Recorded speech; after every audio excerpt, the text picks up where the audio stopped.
Good morning students. तो आज की इस वीडियो के अंदर हम बात करेंगे आखिर क्यों साइन थीटा और कॉस थीटा इन दोनों की वैल्यू -1 से 1 के बीच ही क्यों होती है।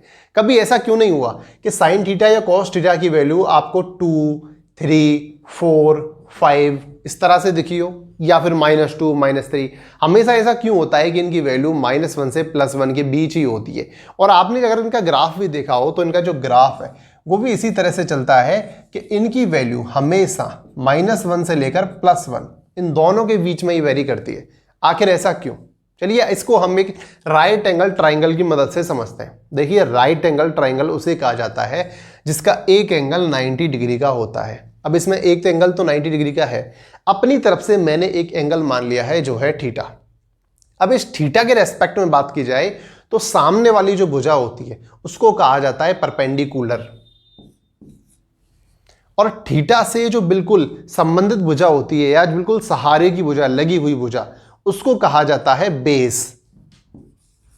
और राइट एंगल ट्राइंगल के अंदर सबसे जो बड़ी भुजा होती है उसको कहा जाता है हाइपोटेनियस। अब जरा आप इस राइट एंगल ट्राइंगल को गौर से देखिए, इसके अंदर ये भुजा है परपेंडिकुलर, ये है बेस, ये है हाइपोटेनियस। परपेंडिकुलर कितनी है हमें नहीं पता, बेस कितनी है हमें नहीं पता, लेकिन हाइपोटेनियस सबसे बड़ी भुजा है ये हमें अच्छी तरह से पता है। अब इसी के आधार पर देखिए साइन थीटा का जो फॉर्मूला होता है वो होता है परपेंडिकुलर अपॉन हाइपोटेनियस। हम अच्छी तरह से जानते हैं कि परपेंडिकुलर हाइपोटेनियस से छोटा है, तो अगर परपेंडिकुलर को हाइपोटेनियस से डिवाइड किया जाएगा तो जो वैल्यू आएगी वो वैल्यू हमेशा ही 1 से छोटी आएगी। इसी तरह से अगर कॉस थीटा की बात की जाए तो कॉस थीटा का फॉर्मूला होता है बेस अपॉन हाइपोटेनियस, जिसे आप लाल बटे कक्का बोल के याद करते हो। तो बेस अपॉन हाइपोटेनियस के अंदर बेस छोटा है और हाइपोटेनियस बड़ा है, इसलिए छोटे को बड़े से जब डिवाइड करेंगे तो जो वैल्यू आएगी वो वैल्यू हमेशा ही 1 से कम आएगी। यही रीजन है कि इनकी वैल्यू हमेशा 1 से कम देखने को मिलती है, लेकिन आपको कभी कभी इनकी वैल्यू जैसे कि साइन 90 पे 1 देखने को मिलती है, उसी तरह से कॉस 0 की वैल्यू 1 देखने को मिलती है। आखिर ऐसा क्यों होता है चलिए समझते हैं। देखिए अगर मैं इस पॉइंट को पकड़ता हूं और इस पॉइंट को पकड़ने के बाद मैं इसको धीरे धीरे धीरे धीरे स्लोली बिल्कुल यहां पर लेके आता हूं, तो यहां पर लाने के बाद आपको 2 चेंज दिखेंगे।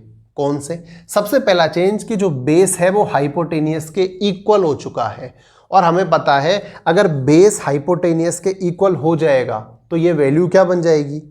इक्वल टू 1, ये 1 बन जाएगी।